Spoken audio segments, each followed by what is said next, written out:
Are you having a hard time figuring out what to get Dad for Father's Day? You should check out Row 1 Brand's Vintage Pictorum Gallery. They have America's best sports art.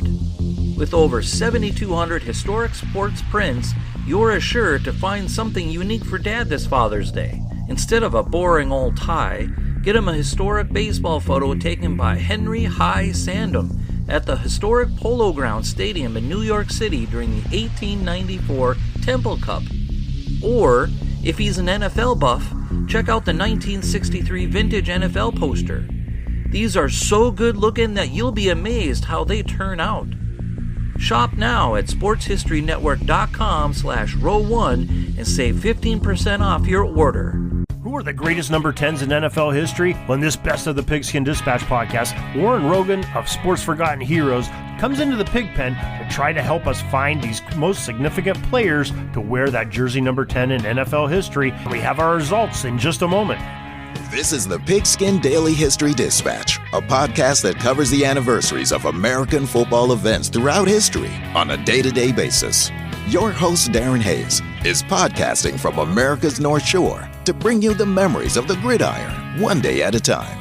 So as we come out of the tunnel of the Sports History Network, let's take the field and go no huddle through the portal of positive gridiron history with pigskindispatch.com. This podcast is part of the Sports History Network, your headquarters for the yesteryear of your favorite sport. You can learn more at sportshistorynetwork.com. Tonight, everybody, we have a great opportunity. We're going to continue on our journey through the football numbers of the NFL, and we have all the substantial players that have worn those numbers. And tonight we are on the number 10, and joining me in this episode on the top NFL players to wear the number 10 is the host of the well-known Sports Forgotten Heroes podcast, Mr. Warren Rogan. Warren, welcome to the Pig Pen. Hey, Darren, thanks so much. Glad to be here. The Pig Pen. Really looking forward to it. Great name. Yeah, you better put those boots on when you're in the pig pen. You know, it gets sloppy in here sometimes, but we're going to be all right. We'll take care of each other here. But Warren, if you could just tell our listeners of the Pigskin Dispatch a little bit about your podcast, the Sports Forgotten Heroes. It's really a great program. Oh, thanks so much. Yeah, I launched Sports Forgotten Heroes back in April of 2017. Was looking to get into the podcast world, and I was talking to some people who had their own podcasts at the time. Told them, yeah, it seems like an interesting thing to do. And they said, well, Warren, with as much sports knowledge as you have and your love and passion for sports, why don't you do something with that? And I've always been a fan of the history of the game. And I started researching, and it didn't seem like there was a lot of sports history podcasts out there. So I got to thinking maybe something about sports history. And I ran some ideas by these guys, and, I said, well, I don't see much out there. And they said, Warren, if you're interested in it, then there's got to be somebody else interested in it. So I went ahead and launched it, Sports Forgotten Heroes. Figured I'd publish a new episode every other week. I pick Tuesdays. I don't know why, but every other Tuesday at 7 a.m., a new episode of Sports Forgotten Heroes is posted. And I'm into the hundreds now. Episode number 100, Pete Sampras. I don't do a lot out of the four major sports, but I thought, wow, for a topic for episode 100, if I can't have the actual forgotten hero on, who would make for a good topic? I got to thinking, Pete Sampras. No, I couldn't get Pete on there. He's actually, from what I understand, a pretty shy guy. And I did make contact with someone who recently wrote a book about Pete, a tennis journalist, guy by the name of Steve Flink. And he and I talked about Pete, my gosh, for almost 90 minutes. Wow. And you could go on. And, Pete just might be the greatest American male tennis player of all time. And it's crazy to think that way when you have guys like McEnroe and Connors and Agassi, even Jim Courier and going back further, Arthur Ashe and Rod Laver.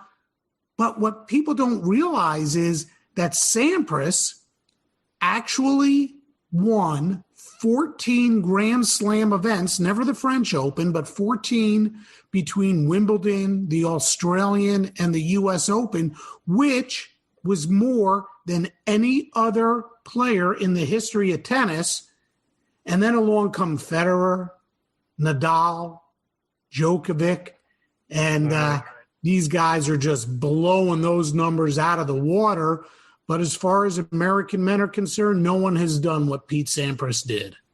Well, it's truly a great podcast. The ones I've listened to, you just bringing back the memories, and some people I've never even heard of, and they are forgotten heroes. And you shed light on them and bring the nostalgia and the recognition to these folks that really did some amazing things and have some great stories. And we really appreciate you bringing those to us as listeners. Thanks so much. It's a lot of fun. It's one of those, as I'm sure it is for you, Darren. It's a topic.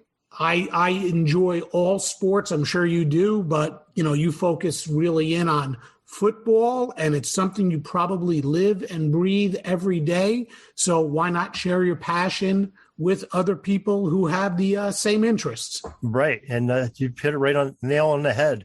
Well, let's get into a little bit of football, shall we?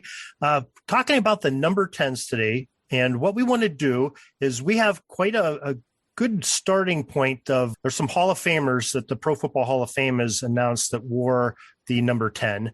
And I'm just going to go through those real quick here, and we can go into some more detail on them. But I want to come up with our top 10 that you and I agree on. And these Hall of Famers are probably a good place to start. First one we have is Johnny Blood McNally. And I did a podcast on Johnny. Did you? Okay. Well, this is good. We'll get to him in a second. Jan Stenrud, who we've had at some other numbers as Hall of Famer. Fran Tarkington, great quarterback there. Kurt Warner, another outstanding quarterback. Those four are who the Pro Football Hall of Fame say are in the Hall of Fame that wore the number 10. Maybe we'd like to talk about those four first, because I think they almost have an automatic bid on our list, I would think. Sure. Why don't we start with Johnny Blood? He's really interesting because, I did some research after you and I discussed what numbers I would talk about. And the reason I picked, I'll make it no secret, I picked 10 and 11 because I'm a Giants fan, and number 10, Eli, number 11, Phil Simms. So I thought those guys would be pretty good to discuss with you. What's interesting before you, I'm sorry to interrupt you, but we have, there's three of you gentlemen that are coming on and talking. Three of you are Giants fans. I don't know if Larry Schmidt has had a couple episodes with us so far. He did number ones. And Dan Newman, who's on Sports History Network on the Hello Old Sports, also a Giants fan. And you guys are all going after those Giants numbers, the Lawrence Taylors and the Bavaros and the Phil Simms. So they were kind of Dan and Larry were kind of disappointed when 10 and 11 were gone, but I told them, there you go. Warren's got those locked up. well, when you come around to 53, I'll take that one too. Harry Carson, what a great football player, Hall of Famer. And, what can you say about 56 and LT? I mean, like they say, he revolutionized the position. Absolutely, he did. But, Johnny Blood's really interesting because, I went back and looked at Johnny Blood, and his real name is Johnny Mcnally. While the Hall of Fame claims that he wore number 10, I searched, and I don't see a number 10 on Johnny Blood. He wore a multitude of numbers during his playing days. None of them appeared to be number 10. If you go to footballreference.com, they have him as 57, 24, 20, 14, 35, 26, 55, and 15. I don't see a number 10 in there. I couldn't find it either. Yeah, but if the Hall of Fame says that Johnny Blood at one time wore number 10, I'll take the Hall of Fame's word for it. Yeah, he's a really interesting character. A gentleman by the name of Ralph Hickok, who was a journalist, reached out to me a couple years ago about Johnny Blood, told me he had written a book about him. And would I be interested in doing a podcast about Johnny Blood? Well, of course I'd be interested in doing a podcast about Johnny Blood for a myriad of reasons, one of which is the name Johnny Blood. What a catchy name. Sure is. Yeah, Ralph wrote a book called The Vagabond Halfback, and Ralph spent several years or a lot of time with Johnny, recounting so many stories, hitting the road with Johnny, and he put it all down in a book. Took him a few years to write it, and what an interesting character, beginning with the name Johnny Blood. He got that. He had college eligibility left after he'd played some pro ball, and he wanted an alias so he could go back and play some college ball. And that was a real common thing back in the 19-teens and the 1920s when the NFL and whatever pro leagues there were back then really weren't as organized as the league is today. And these guys would show up and use alias names so they could still play in college. And, a lot of them were caught at one point or the other, and they were banned from ever playing college again. But Johnny, who also boxed a little, the story goes that he and another player, a guy by the name of Ralph Sand, they wanted to hide their identities and used aliases. And they were trying to come up with names, and they were riding a motorcycle or something like that, and passed by a movie theater. And on the marquee was the movie Rudolph Valentino, star of Blood and Sand in, I know I'm going to get this wrong, Monsieur Beaucaire. I got no clue if I got that was some pretty good French there. Yeah. Well, Johnny looked up at the marquee and said, "That's it. That's our new names." And Johnny took the name Johnny Blood, and Ralph took the name Sand, and that's how they became Johnny Blood and Ralph Sand. Wow, that is a good story. Yeah, but Johnny Blood was a heck of a ball player. I mean, he played every position. He was a tailback. They all did back then. You didn't have rosters of 53 guys. You had, you were in the 20s, sometimes not even that. And Johnny played tailback and halfback and wing back and, defensive back. He probably kicked the ball a little. And he played for a number of teams. His first team was the Milwaukee Badgers.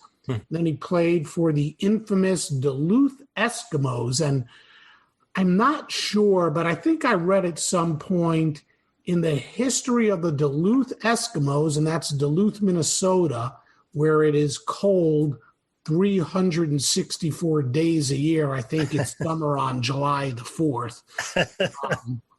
They only might have had one home game in their entire history. But they were a heck of a team. Then he played for the Green Bay Packers twice and the Pittsburgh Steelers twice. So he was a heck of a all-around player. Yeah, he was. He was a great athlete, like you said. He was known for his having some uncanny speed for the time too. It really helped him out in his game. So yeah, definitely Johnny Blood McNally on our list of our number 10s for today. What do you have? Let's go to Jan Stenerud. Now we've talked a little bit about him on some other episodes of this podcast, but what a great kicker Jan Stenerud was. Yeah, I think he made most of his career, accomplishments, obviously, with the Kansas City Chiefs. For most of his career, he wore the number 3, and that was with the Chiefs. He wore number 10 with the Packers, and he played 4 of his 19 years with the Packers. And then he ended his career with the Vikings, where he also wore number 3. Man, this guy was something special. I think his longest field goal of his career was 54 yards, and he hit that a couple of times.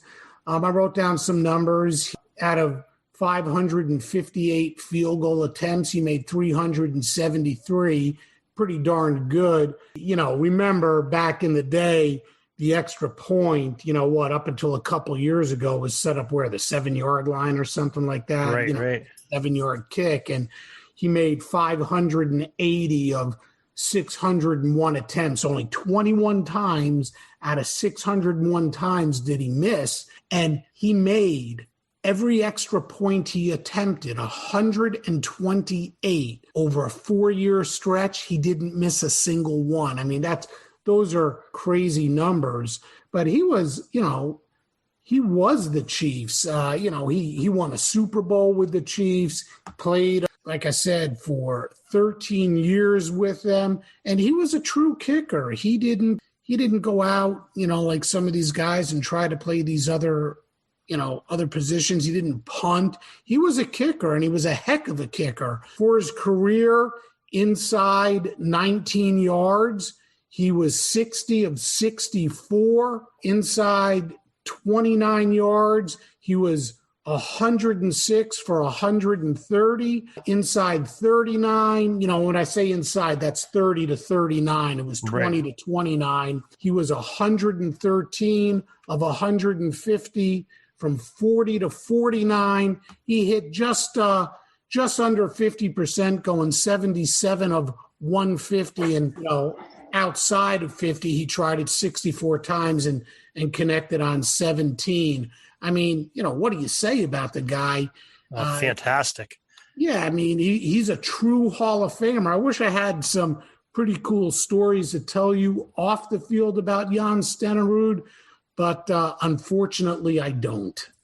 Well, maybe our next Hall of Famer that wore the number 10, you do, because he was a New York Giant at one time, Fran Tarkington. He was. Here's a good trivia question for you, for the people out there. Fran obviously spent a tiny bit of time in the booth on Monday Night Football. Mm-hmm. You recall what variety television show he hosted? Oh, I know, but I used to watch that show. That's incredible. That's incredible. And interestingly enough, I think as we're talking about it, I'm just remembering there was a woman who was a co-host on that show. I think her name was Kathie Lee Crosby. Oh, you're right. And she was married, I think, for a time to Joe Theismann. Might be the wrong quarterback you have there, or wrong football player, I think. I'm not sure. I think, well, what do you know? Believe wasn't Kathie Lee Gifford on that show? No. That's no. No, this is Kathie Lee Crosby. Oh, okay. They're two different people. I thought you were having fun with me there. No. Kathie Lee Gifford obviously married Frank Gifford, but Kathie Lee Crosby, I believe, was a co-host of That's Incredible. Yeah, she was a co-host. But she was Bing Crosby's daughter, I believe. Yeah, and she was a tennis player as well. I think she played in Wimbledon a couple of times. And my gosh, she was, maybe she wasn't married to Joe Theismann, but they were a couple. They were definitely a couple. I did not know that. I don't know if you've watched Peyton Manning's program on ESPN Plus, Peyton's Places, since season 2. Every once in a while I've caught it.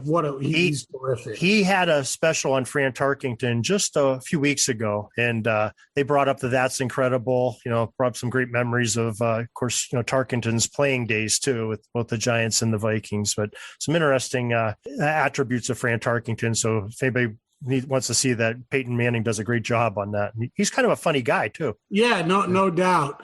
Well, Fran he came up with the Minnesota Vikings, then he went to the Giants and then back to Minnesota. Actually, he was drafted in the AFL by the Boston Patriots. What they call him, the Scrambler. He was just this incredible talent. He did what guys like Lamar Jackson do today, running around. But it was more, he was running around for his life as opposed to what today's quarterbacks do, where these are designed rollouts and designed running plays. Tarkington just flat out ran for his life. He played 18 years in the NFL, 13 with Minnesota, 5 with the Giants. He really didn't like playing in New York. He came in, I think he might have replaced Earl Morrall at quarterback or Norm Snead, one of those guys. Oh, he was traded. He was traded to the Vikings from the Giants for Norm Snead, but a heck of a scrambler. He threw for 342 touchdowns over the course of his career. Also put up a couple of interceptions. I think it was numbers like 266. He ran for over 3,600 yards, scored 32 touchdowns. One loss record, he was 124 wins, 109 losses, and he led Vikings to 3 Super Bowl appearances. Unfortunately, he lost all 3. He was 6-5 for his career in the playoffs. By the way, who's the only other quarterback to lead the Vikings to a Super Bowl appearance? You got me there. I can only think of Fran Tarkington, Vikings being in the Super Bowl. In the Super Bowl that Jan Stenerud appeared in, our other number 10, that one of the other number 10s that we had discussed, right? 1969 Super Bowl 4, actually it was the 1970 Super Bowl 69 season. That always gets me confused. Joe Kapp led the Vikings to the Super Bowl, and they lost to the Chiefs 23-7. And interestingly enough, I got a podcast on Joe Kapp as well, episode number 40, if anybody's interested. Okay, well, I'll definitely have to check that one out, because I thought all the Viking Super Bowls were all Fran Tarkington. That's what everybody thinks. But no, that year, Tarkington played for the Giants. Okay. Giant in 69. Yeah, Fran was traded to the Giants and then came back to Minnesota, and he came back with one of the most favorite Giants of all time, a guy by the name of Bob Tucker, who is a terrific tight end. But, when you take a look at some of the numbers that Fran Tarkington put up, I mean, they're incredible numbers. I mean, the 47,000 yards in that era of football. Yeah, I mean. That's phenomenal. Yeah, he threw for 47,000 yards. And you're right. In that time, it was just this, you didn't do that twice. And people will say, well, what big deal? But twice he threw for over 3,000 yards the first time in a 14-game season. And again, this guy was running for his life all the time. Sure, the Vikings had the purple people eaters, but that was defense. Their offensive line wasn't all that good, and Fran had to run for his life all the time. It was interesting in that Peyton Manning program that they showed. They were saying how he sort of opened it up for the quarterbacks of today, the Lamar Jacksons and the Russell Wilsons. But then they showed a clip of Patrick Mahomes, the way he scrambled side by side of Fran Tarkington's scramble, and they were almost identical. You would have thought it was the same person, just one was wearing a Chiefs uniform, one was wearing a Minnesota uniform, because they both had that backward scramble running towards their old goal line, and then pivot real quick, and defenders are falling all over themselves. So it's very interesting. Yeah, it really is. You could, I guess, you could probably see a little bit of Fran in Mahomes, and you take a look at some of the crazy throws, these sidearm throws, these underarm throws, these, shovel passes that Mahomes has. I think Tarkington did a bunch of that as well. He was a star at the University of Georgia. In fact, he's also in the College Football Hall of Fame. He was inducted into the College Football Hall of Fame in 1987, a year after he was inducted into the Pro Football Hall of Fame in 1986. His best season with the Giants, we know he had 3 terrific seasons with Minnesota, leading them into the Super Bowl each of those 3 seasons. His best season with the Giants came in 1970. The Giants just weren't like they are today, just not a good football team. And in 70, he overcame an 0-3 start to win 9 of the next 10 games. The Giants were in position to win the NFC East that year going into that final week, but they lost to the Los Angeles Rams at Yankee Stadium 31-3, and that ended what was a real promising finish to a season that's so poorly. The Giants went 9-5 that year. That was the closest the Giants had come to making the playoffs over that ridiculous 17-year hope. We are not going to go through another 17-year drought, although it certainly feels like it. And, I don't know. I don't have the numbers in front of me, Darren, but I think that his 47,000 yards when he retired had to be, I think he was tops in the NFL when he retired with that number. He might have been tops in the NFL at that time. Like we said, he was a heck of a scrambler. He rushed for over 3,600 yards 4 times. He ran, 7 times he ran for over 300 yards in a season. When he retired, he had the NFL career records for the most pass attempts. Okay, he's every bit a Hall of Famer. It might be one of the, if not the greatest number 10, certainly one of the 2 or 3 best number 10s of all time. I agree. Well, as long as we're talking about your Giants, how about another Hall of Famer that wore the number 10 and also played for the Giants at one time, Kurt Warner? Yeah, he played for the Giants, but that's not who he's best remembered for. What he did with the Rams and then later the Cardinals is what he's best remembered for. The greatest show on turf. He wore number 10. Yeah, he wore number 10 and 13 with the Rams and with the Giants and with the Cardinals. He only played the 1 year with the Giants. He was keeping the position warm for Eli. But, what an interesting guy. And you could watch him on the NFL Network these days. But he wore the number 10 with the St. Louis Rams in 1998. But for the rest of his career, he wore number 13. Gosh, you talk about a guy who persevered during the course of his career. Kurt Warner, he wanted to make it to the NFL. I guess he didn't have the game at first. He was tried to make it with the Green Bay Packers. Comes out of a small school, Northern Iowa. Who's ever heard of Northern Iowa? Especially being a football power, and doesn't do too well with Green Bay. Is let go, and he goes to, of all places, the Arena Football League, where he plays for a team called the Iowa Barnstormers, whom, by the way, I think have one of the coolest helmets in the history of football. And he played for them for 2 years. And the numbers that he put up, while, you can't really talk about the yardage because of how short a field Arena Football League played on, he did throw for 183 touchdowns and 43 interceptions.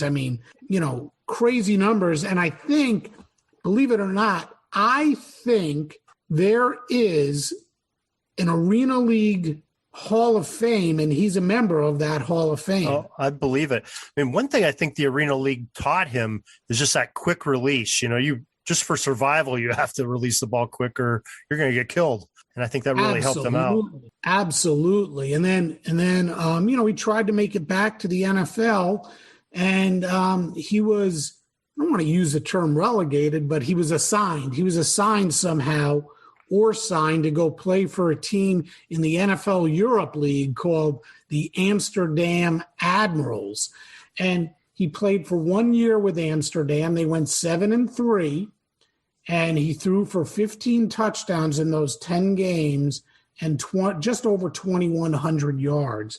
And then he finally got his break with the St. Louis Rams. His first year, he was only 27 years. I mean, he was at an advanced age in NFL terms for a rookie. He played for St. Louis that first year wearing number 10. So he played one game wearing number 10 and put up these kinds of Hall of Fame numbers: 4 completions and 11 attempts for 39 yards.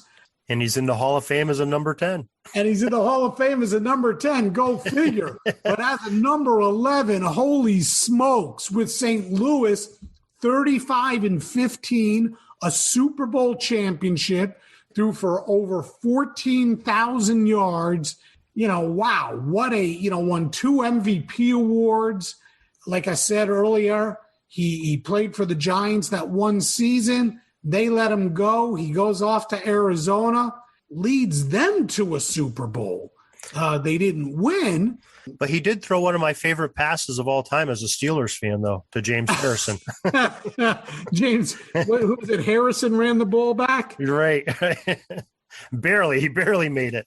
He did. Yeah, he needed it. You need a little bit of oxygen afterwards. And was that Santonio Holmes had that crazy catch? But yeah, I mean, what an arm for Kurt Warner. I mean, that guy, wow, what a career. He only played 12 years. Especially with getting such a late start, Yeah, I mean, and, he makes it into the Hall of Fame. Like you said, it was the quarterback of the greatest show on turf. And he won the Super Bowl, lost a Super Bowl too with the Rams when they lost. Didn't they lose to the Patriots? I believe they did. And he led the NFL in passing twice, the touchdowns. He was twice the leader in rating. He won the NFL Man of the Year, the Walter Payton Man of the Year. He's in the Arizona Cardinals Ring of Honor. What else can you say about this guy? His career passer rating of 93.7. Geez, what a career. Yeah, he definitely took care of the ball well too. That's for sure. No doubt. I mean, what a career. A quarterback, I always like to look at their touchdowns to their interception ratio, especially modern quarterbacks. And he was 208 touchdowns to 128 interceptions. So almost a 2-to-1, which is a pretty good ratio for a quarterback in the NFL. Absolutely. Had a completion percentage of just over 65%. I mean, he's another one who didn't quite crack the 5,000 yard barrier, but 3 times he crossed 4,000. His first full year at quarterback, he went 13-3 and led the Rams to the Super Bowl. He threw for 4,353 yards and 41 touchdowns against only 13 interceptions. As a nobody at the time. Yeah, and he had a passer rating of 109.2. His best year might have been 2001 when the Rams went 14-2. He had a 68.7 completion percentage, threw for 4,830 yards, 36 touchdowns, and 22 interceptions, averaged over 300 yards a game, and had a passer rating of 101.4. The only other time he threw for over 4,000 yards was in 2008 when he took the Cardinals unexpectedly to the Super Bowl, going 9-7, threw for 4,583 yards, 30 touchdowns, and 14 INTs. I mean, guy was a star quarterback. I guess he just developed late and learned a lot playing for Iowa and Amsterdam. I guess so. Well, let's take it on to our next quarterback, also played with the Giants. I think it's one that you've been waiting to talk about here for a while. Yeah, there's a case for Eli to be a Hall of Famer, and there's a case for him not to be. it's really interesting. How much of the Giants' failure to make the playoffs over his last several years is really his fault. I think he gets a bum rap. I really do in certain instances. Eli Manning threw for 366 touchdowns and 244 interceptions. I have this discussion with a lot of friends about interceptions. And certainly, Eli, without a doubt, threw his share of interceptions.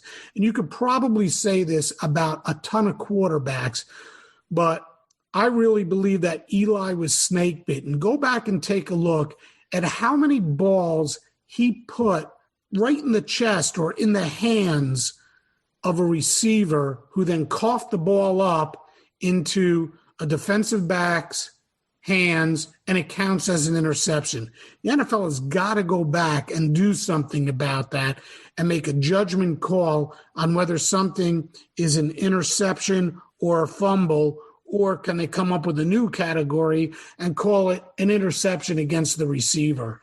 Even this year, looking at Evan Engram, some of those interceptions that Daniel Jones throws, those are balls that bounce off the receiver's hands. And again, it's not just Giants quarterbacks, it's quarterbacks in general. But I think that certain quarterbacks have been snake bitten. Eli's one of them. I really didn't think his ratio was that bad, though. I mean, he had 366 touchdowns in his career, only 244 interceptions. That's really not that bad of a ratio. Exactly, but he gets this bum rap that he was just, threw so many interceptions over the course of his career. And again, he really didn't. Now, maybe some of them were untimely, but, 24 touchdowns, 17 interceptions, 21 touchdowns, 10 interceptions, 35 touchdowns, 14, 30 touchdowns, 14. Even that last year when he went 1-3, he had more touchdowns than interceptions. Completion percentage, not the greatest, 60%, threw for 57,000 yards. I think the big knock against him is that his career record is 117 and 117. That's something that jumped out at me. I was surprised by that. Yeah, he had several seasons, especially the last 3-12, 5-11, 1-3. And actually, if you go back to 2013, he has 6 of his final 7 seasons. He only had a winning record once. And that was 2016 when they went 11-5. But, how much of that was his fault as opposed to a guy like Jerry Reese who couldn't put a team around him? That's true. There's some truth to that. But, I think the one thing that gets him in the Hall of Fame, I believe he will be in the Hall of Fame. I don't know that he'll be a first ballot Hall of Famer, but I think he will be in the Hall of Fame. As his, winning 2 Super Bowls, that does a lot for your prominence in getting into the Hall of Fame, I believe. And being an MVP of one of those Super Bowls definitely counts big. I totally agree with you. He played in the Super Bowl twice, won the Super Bowl twice, clutch performances in the fourth quarter. He's got more Super Bowl wins than Fran Tarkington, another Hall of Famer, Kurt Warner, another Hall of Famer, Aaron Rodgers, a soon-to-be Hall of Famer, Jim Kelly, Joe Namath, Len Dawson, Johnny Unitas, Ken Stabler, Steve Young, Drew Brees. The playoffs, including the Super Bowl, he's 8-4 in the playoffs, 18 touchdowns, 9 interceptions, 4 fourth-quarter comebacks, 5 game-winning drives. In 2007, what Brady did in this year's Super Bowl, winning all 3 games on the road and then going to Raymond James to technically win on his home turf. Eli in 2007 or the 2008 8 Super Bowl, again, confusing, went 4-0. All 4 of those games were legitimate road games. And I contend that if Plaxico Burress doesn't shoot himself in the leg, the Giants were rolling. They were 11-1. They were outclassing everyone. Yeah, anything can happen either way, but I contend the Giants were on their way to at least another Super Bowl appearance. They were 11-1. Plaxico is Eli's favorite target at that point. They go 1-3 down the stretch and lose in the playoffs. But I mean, Eli Manning led the Giants over the course of his career to 27 fourth-quarter comebacks, 37 game-winning drives, and let's not forget his durability. 210 games in a row, and of that, I hate to say it, jerk coach McAdoo doesn't bench him. Yeah, that was atrocious. Yeah, and trivia, who started the game to break Eli's streak? I don't know. You got me again there, Warren. I'm not sure. Geno Smith. Oh, that's right. That's right. I should have known that. Smith. Yes. He didn't have the worst game. They lost to Oakland in Oakland. Geno went 21 of 34 for 212 yards and a touchdown. But Eli came back and started the next week. And, let's also take a look at the 2011 season. The Giants went 9-7. Eli didn't finish every single one of those games, and, the Giants sat on the ball a couple times. He could have thrown for over 5,000 yards, came up 67 yards short. He threw for 4,933 yards. I mean, Eli Manning, and that was the year, by the way, that he threw that 99-yard touchdown to Victor Cruz. Well, that's definitely, I think Eli Manning is on our list. So let's just review where we are right now. We have the Hall of Famers, Johnny Blood, Fran Tarkington, Kurt Warner, Jan Stenerud, putting Eli Manning on that list of our top number 10s in history. Well, now I think it gets a little trickier because now we've got a lot of quarterbacks that were good quarterbacks, but maybe not great quarterbacks. And a few other positions. We have some wide receivers in there that maybe have some consideration, and a few kickers, and a decent linebacker. Sorry, Giants fan, Brad Van Pelt. He won a Super Bowl with the Giants as well. Okay, well let me go through a list of quarterbacks, and maybe there's some that touch your fancy here that we want to talk about. Sure. I got one in particular, but go ahead. Okay. I've got a list. I've got Trent Green, more than number 10. Sure. Jim Zorn of the Seahawks fame. The Seahawks were just an awful team, and Zorn had a big arm. Yes, he did. Don Strock, Jay Schrader. Yeah. Cordell Stewart. Yeah. Shad Pennington. Yeah.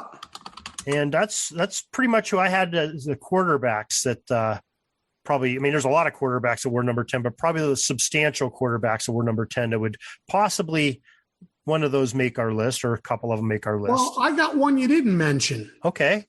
Steve Bartkowski. Oh, yes. Okay. Steve Bartkowski was a terrific quarterback. He played 11 years with the Falcons. And 1 year with the Rams. He wore number 10 his entire career. He once led the NFL in touchdown passes. It was 1980. He had 31 touchdown passes for a team that he took to the playoffs, the Falcons, who went 12-4. He had again, he won 1 year. He led the league in completion percentage at just over 67. Led the league in quarterback rating 1 year at 97. That was 1983. He went 123-121 with the Atlanta Falcons, threw 154 touchdown passes, Yeah, he threw a lot of interceptions too, 141. But he had a big arm. Threw for over 24,000 yards for his career. I thought that Steve Bartkowski, is he a Hall of Famer? No, but he is certainly a terrific, more than a serviceable quarterback. Oh yeah, he's definitely starter material. A franchise quarterback he was for the Falcons. Let's say, because he definitely met that bill. Zorn had sort of similar numbers. I mean, it's amazing you said that, because I'm sitting there looking at Zorn. He also had 141 interceptions, but only 111 touchdowns.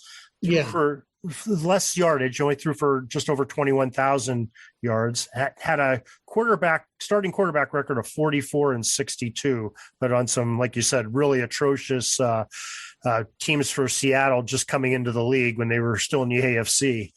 And, for the expansion team. The thing about Jim was, it was right around 81 or 82 that he took a backseat to, what was it? David Craig. Dave Craig.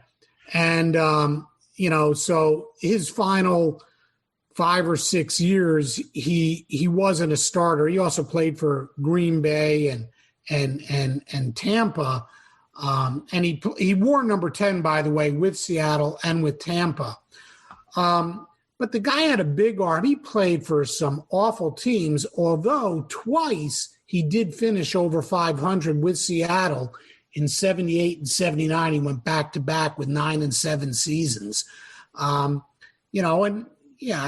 see, 3,200 yards, 3,600 yards, 3,300 yards. Those are decent numbers at that time for a team that really wasn't that good. Right. Well, before we get locked into saying we want to choose, some of these quarterbacks, let's talk about, we have a pretty good class I have 4 wide receivers I'd like to talk about. 3 of them are still playing. And I have Deandre Hopkins, Tyreek Hill, Desean Jackson, and somebody you mentioned earlier, Santonio Holmes. Number 10s.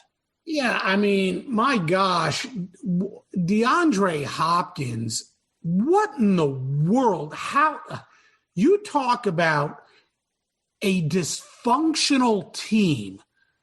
The Houston Texans have got to be one of the most dysfunctional teams in all of sports. Oh, yeah. What in the world? I don't get it. Especially with a young quarterback, that's making big plays. You want to have that receiver there, It's mind-boggling.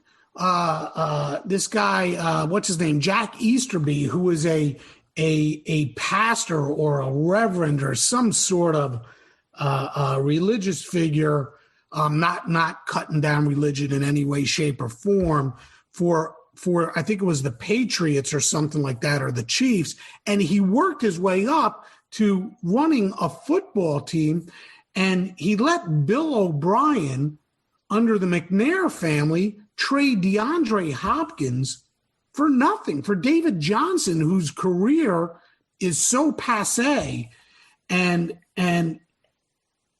he lets Deandre Hopkins leave and go to the Arizona Cardinals for nothing. It's mind-boggling. They traded Deandre Hopkins for what? But he's definitely outstanding player, outstanding number 10. Same with Tyreek Hill. What a talent, what a speedster, and he is so fast and so quick, shifty. You almost have to wonder what the Chiefs. Well, we know what the Chiefs would be without Patrick Mahomes, they wouldn't be the same team, obviously. But would they be the same team without the Tyreek Hill? The guy is, well, let's see. This year, 1,276 yards and 15 touchdowns, including incredible. A 75-yarder. I mean, the guy he's a phenom. He's an absolute phenom. And, you know, where did he go to school? West Alabama? Where is that? Yeah, Andy Reid really found a gem there when he got Tyreek Hill. I mean, if you just think about the Super Bowl we just had, how the Patriots played the Buccaneers played a great defensive strategy, you know, running two deep safeties the whole game just because of the threat of one Tyreek Hill. Exactly. And, you know, still, I mean, he had 7 receptions for 73 yards. You know, it's not Tyreek Hill-like, but it's still pretty darn good in the Super Bowl. He averaged over 10 yards a reception. It's not like he didn't do his game, you know, what he was supposed to do. And, you know, Tampa's defense was nothing to sneeze at. No, they took him away. That was a great strategy they had. All right. So we talked about Tyreek Hill. We talked about Hopkins. Now, Desean Jackson, probably not, I mean, a great receiver, but probably he and Santonio Holmes are probably not in the same class as Hopkins and Tyreek Hill. No, and I hate to say it, Desean Jackson, what a thorn in the side of every New York Giants fan. He burned the Giants so many times. But, you know, Desean Jackson had a heck of a, you know, I don't want to say he had a heck of a career. He's had a really good career. But, you know, he'll be 35 next year. I mean, the guy is caught passes for over 10,000 yards. He has scored 56 touchdowns. You know, he's a heck of a receiver. And I don't know what they were doing in Philadelphia this year. I know that he was hurt for some of the, you know, sat out for some of this, but I don't think they made the best use of his talent really over these last couple of years that he's been back in Philadelphia. Yeah, I agree. And then we have Santonio Holmes, you know, goes from being the MVP of a Super Bowl and, you know, Mr. Everything for the Steelers and does a couple knucklehead things. Steelers trade him for a 7th-round pick to the Jets. And the sort of career sort of falls off at that time too, which he could have really had a much better career than he did. You know, he did have a good career, but probably could have been. No doubt. I mean, once you go to the Jets, that's it. That's doom. Okay. Now you said you had Mr. Van Pelt you want to talk about at the linebacker position. Well, Brad Van Pelt, he was a member of, and, you know, I misspoke. He did not win a Super Bowl. Brad played for the Giants for a number of years. And he was part of a team that, no, you know what he did? He did play for the Giants in the 85. No, he didn't. I'm sorry. He was with the Giants through the 83 season. Then he went to the Raiders and then on to the Cleveland Browns. He played 11 years for the Giants. He was just a solid football player. He was an outside linebacker, and he was part of a team of linebackers that the Giants had early going. We called them the Big Blue Wrecking Crew, and it was Brad Van Pelt, Lawrence Taylor, Harry Carson, and my gosh, I forget who the 4th linebacker was at that time. Just those 3 sounds like a wrecking crew right there. That's something I would want to be running through the line at. Yeah, the Giants were they had one heck of a defense at that time. they're nothing. Oh, the other linebacker was Brian Kelly. The Giants they were the team that always had these great linebackers. And frankly, I can't remember the last time the Giants drafted a linebacker. I sure am glad they signed Blake Martinez the last offseason. Maybe this coaching staff realizes or recognizes the value that a good linebacker can bring a team. Linebackers is sort of a dying breed. It sure has. Okay, well, I think we're sort of at that point in this episode where we got to come to facts here and try to choose our top 10 number 10s. I think we're already settled on our first 5. And just to review, Johnny Blood, Fran Tarkington, Kurt Warner, Jan Stenerud, and we both agree Eli Manning is in that group. Who of the other folks that we've discussed should be our other 5 to round out our top 10? Well, when you look at it and you really consider it, there's another guy who you didn't mention, Roy Gerella, and there's Pete Stoyanovich, but there was Orlando Mare and Chris Barr. I think you might have to put Deandre Hopkins at number where are we? Number 6, number 5? I'm thinking you're right. Probably, I think DeAndre Hopkins is probably that 6th spot. Yep. And then depending on how his career goes, I might go with Tyreek Hill at 7. I'd go with Bartkowski at 8. Yeah, I think you made a compelling case for Bartkowski. I could agree with that one too, and Tyreek Hill. Yeah, and then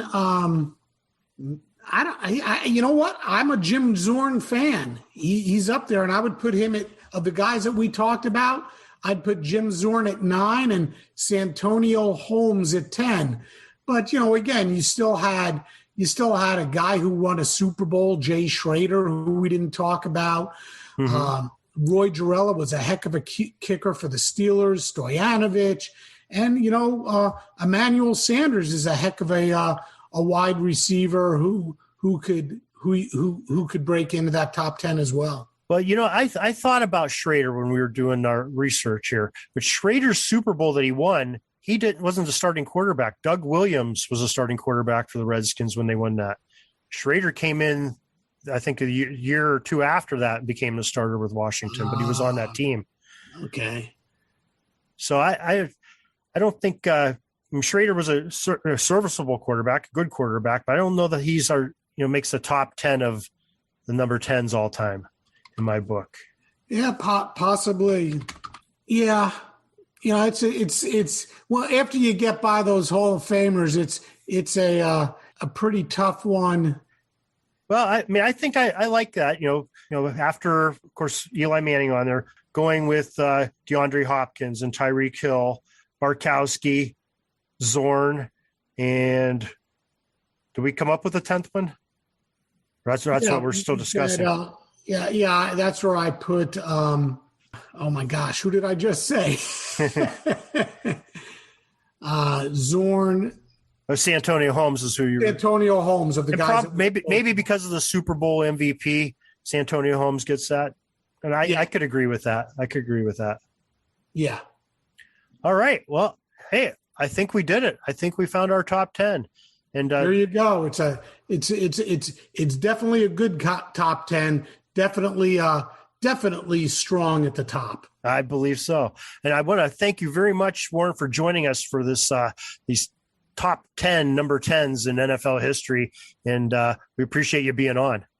Absolutely. Darren, thank you so much. Anytime. I really enjoyed it. Wow, that Warren Rogan does his homework on his NFL players, and what a great discussion we had there. And we are going to have Warren back. You can catch him on the Sports Forgotten Heroes anytime on the SportsHistoryNetwork.com or on his website. But you can also catch him here in just a day or two. We're going to have him on with the greatest number 11s. He wants to come back and talk some more at the Pigskin Dispatch on these Football by Numbers series, and we're thankful for him. So once again, we thank Warren for joining us. We thank you, our listeners, for joining us, because we couldn't do this without you. And if you want to share, you like the show, you want to keep it going, if you just go on that front page of pigskindispatch.com, there's a pull-down tab for Buy Me a Cup of Coffee. Just throw a little bit of change in there, and we will send you our list of our top 10s and top 5s and top 12s that we've been putting together for our Football by Numbers series. And we'll send that to you as a special honor and gift for thanking you for your contribution of any size to the Pigskin Dispatch to help with our operating expenses and help us keep bringing you great guests just like Warren Rogan today. So until tomorrow, everybody, have a great Gridiron Day. Peeking up at the clock, the time's running down. We're going to go into victory formation, take a knee, and let this baby run out. Thanks for joining us. We'll see you back tomorrow for the next podcast. We invite you to check out our website, pigskindispatch.com, not only to see the daily football history, but to experience positive football with our many articles on the good people of the game, as well as our own football comic strip, Cleat Marks Comics. Pigskindispatch.com is also on social media outlets, Facebook, Twitter, Instagram, and don't forget the Pigskin Dispatch YouTube channel to get all of your positive football news and history. A special thanks to the talents of Mike and Gene Monroe, as well as Jason Neff for letting us use their music during our podcast. This podcast is part of the Sports History Network, your headquarters for the yesteryear of your favorite sport. You can learn more at sportshistorynetwork.com. At the Sports History Network, we're all about sports yesteryear, and so we're so pleased to introduce you to Row One, an online memorabilia gallery and shop that brings your sports history to life anywhere. The Row One gallery includes over 5,200 gorgeously reproduced prints of team posters, game program covers, game tickets, advertisements, and more in baseball, pro and college football, pro and college basketball, and more. And any gallery item may be printed in a variety of sizes on wood, metal, canvas, acrylic, or poster paper. And in Row One shop, check out the thousands more of unique items with the retro and historical designs dating back to 1876, including t-shirts, long sleeve shirts, phone cases, mugs, blankets, pillows, towels, and even shower curtains. Go to sportshistorynetwork.com, ROW1, for access to the full Row One catalog and for gallery prints and gift items, plus get a 15% discount off all prints on the Row One Pictorium Gallery with coupon code SHN15. Follow the link on the show notes.